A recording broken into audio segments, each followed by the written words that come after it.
এই শীতের সিজনে ট্যাংরা মাছ খেতে যেন একটা অন্যরকমই মজা লাগে, কারণ এই সিজনে না ট্যাংরা মাছের ভিতরে অনেক বেশি তেল জমে যায়। নমস্কার বন্ধুরা, জয়ের রান্নাঘরে সবাইকে স্বাগতম জানিয়ে আজ নিয়ে চলে এসেছি দুপুরের দুটো দুর্দান্ত রেসিপি। একটা হচ্ছে আলু দিয়ে ট্যাংরা মাছের ঝোল, আর সাথে আছে কিন্তু মূলো দিয়ে ডিম দিয়ে দারুণ মজার একটা ভাজি রেসিপি। এই ডিম দিয়ে মূলো ভাজি এভাবে করে দিলে সবাই কিন্তু যে মূলা খেতে চায় না সেও কিন্তু আঙ্গুল চেটে পুটে খাইবে। তাহলে চলুন রেসিপি দুটোতে চলে যাই। শুরুতে আমি ট্যাংরা মাছগুলোকে ভেজে নিয়েছি, আর ট্যাংরা মাছগুলো কিন্তু বেশ বড় সাইজের। এরপর সেই মাছ ভাজা তেলের ভিতরে আমি আলু কুচিগুলো দিয়ে দিলাম, আর আলুটাকে আমি এভাবে ছোট ছোট করেই কেটে নিয়েছি। আর একটা কথা কি, আপনারা ভুনা রান্না করার সময় যদি আলু দেন তাহলে সবসময় খেয়াল করবেন, সেদ্ধ করা আলু দিলে না অত বেশি ভুনাটাও মজা লাগে না, আলুটাও খেতে মজা লাগে না। সব সময়ই আলু দিয়ে মশলা দিয়ে রান্না করতে গেলে আলুটাকে সেদ্ধ করে রান্না করবেন না।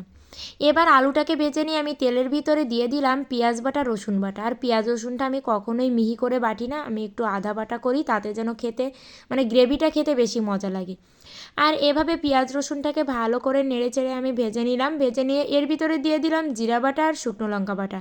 জিরা বাটা আর শুকনো লঙ্কা বাটা দিয়ে আমি একটু রান্না করেই আমি এর ভিতরে যখনই এটার কাঁচা গন্ধ চলে যাবে, তখনই আমি এর ভিতরে অল্প পরিমাণে জল দিয়ে মশলাটাকে বেশ ভালো করে কষিয়ে নেব। আর এখানে আমার প্রিয় বন্ধুদের বলতে চাই, অনেক কষ্ট করে অনেক ঝুট ঝামেলার ভিতর দিয়ে ভিডিওগুলো শেয়ার করি, অনেক আশা নিয়ে ইউটিউবে এসেছি। প্লিজ আমার ভিডিওতে লাইক কমেন্ট করবেন, আর আমার চ্যানেলটি সাবস্ক্রাইব করে বন্ধু হয়ে পাশে থাকবেন। আর এবার আমি মশলাটাকে খুব ভালো করে কষিয়ে নেব। আর আমি আজ একটু অল্প তেলেই রান্না করব, কারণ একটু বেশি তেল খাওয়া হয়ে যাচ্ছে, একটু গ্যাসের প্রবলেমও চলছে, এই জন্য কিন্তু একটু অল্প তেলেই আজ রান্না করলাম। আর একটা কথা, এই বড় বড় ট্যাংরা মাছ না, আমার কাছে তো বিশেষ করে এরকম মশলা দিয়ে রান্না করলেই ভালো লাগে, তবে অন্যান্য তরকারির সাথেও ভালো লাগতো, তবে আমি এটাকে এই মশলা দিয়েই রান্না করলাম। আর এবার জলটা দিয়ে কষানোর পরেই আমি এর ভিতরে লবণ হলুদ দিয়ে ভালো করে মশলাটাকে কষিয়ে নিলাম। যখনই এরকম মশলার উপর দিয়ে তেলটা ছেড়ে দিল, তখনই আমি এর ভিতরে ভেজে রাখা ট্যাংরা মাছ আর ভেজে রাখা আলুটাকে দিয়ে ভালো করে কষিয়ে নেব। এভাবে যখন আপনি মশলার সাথে আলু আর মাছটা দিয়ে কষাবেন না, তখন কিন্তু মাছের ভিতরে একটা মশলা ঢুকে যাবে এবং মাছটা খেতে যেন দুর্দান্ত স্বাদের হবে।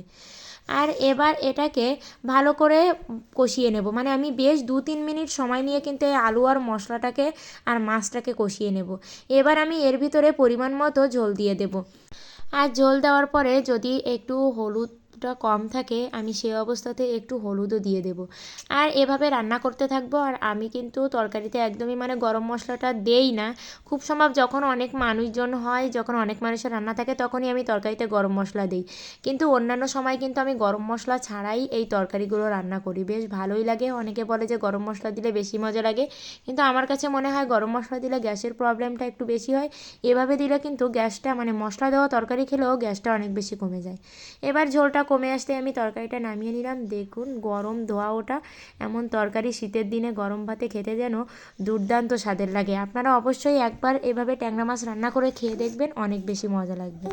এবার চলে যাচ্ছি দ্বিতীয় রেসিপিতে। দ্বিতীয় রেসিপিতে আমি করেছি মূলা ভাজি আর ডিম দিয়ে। এই মূলা ভাজি যদি আপনি রান্না করেন, যে কখনো মূলা পছন্দ করে না সেও এই মূলা ভাজি চেটেপুটে খাইবে।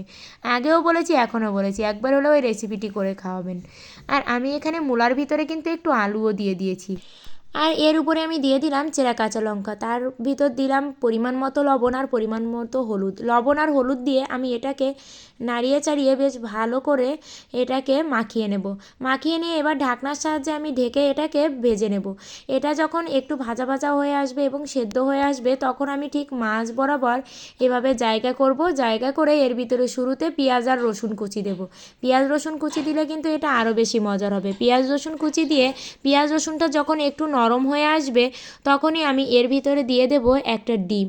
আর এখানে আপনারা পেঁয়াজ রসুন পরে না দিয়ে কিন্তু আগে পেঁয়াজ রসুন ফোড়নে দিয়ে তারপরে কিন্তু আপনারা এখানে ওই আলু আর মূলাটাও দিতে পারতেন। দুই প্রসেসে রান্না করা যায়, আপনাদের যেটা ইচ্ছা। আপনারা শুরুতেই পেঁয়াজ রসুন ফোড়ন দিতে পারেন, আবার এখানেও পেঁয়াজ রসুনটা অ্যাড করতে পারেন। আর এভাবে আমি ডিমটা দেওয়ার পরে কিন্তু ডিমটাকে ওখানেই আমি খুন্তির সাহায্যে ভালো করে নেড়েচেড়ে কিন্তু মূলো আর আলুর সাথে মাখিয়ে নেব। আর এটা যদি আপনারা ভালো করে নেড়েচেড়ে না মাখিয়ে নেন তাহলে কিন্তু দলা পেকে যাবে, এই পুরো মূলা আর আলুর সাথে কিন্তু মিশে যাবে না। তাই আমি ঠিক এভাবে খুন্তির সাহায্যে নেড়েচেড়ে একদম মূলার সাথে আর আলুর সাথে ভালো করে মাখা মাখা করে নিলাম। আর একটু পরে আপনারা দেখলে বুঝতে পারবেন যে একদম পুরো মূলো আর আলুর সাথেই কিন্তু এই ডিমটা মেখে গিয়েছে এবং এতটা ফ্লেভার বের হচ্ছিলো এই ডিম দেওয়ার পরে, মানে কেউ ঘ্রাণ নিয়ে বুঝতে পারবে না যে আসলে এটা মূলা ভাজি হচ্ছে। তাই বলবো অবশ্যই কিন্তু এভাবে একবার মূলা ভাজি করে খেয়ে দেখবেন। আর আমাদের ভিডিওতে অবশ্যই একটু লাইক কমেন্ট করবেন। আজকের ভিডিওটা এ পর্যন্তই। সবাই ভালো থাকবেন, সুস্থ থাকবেন।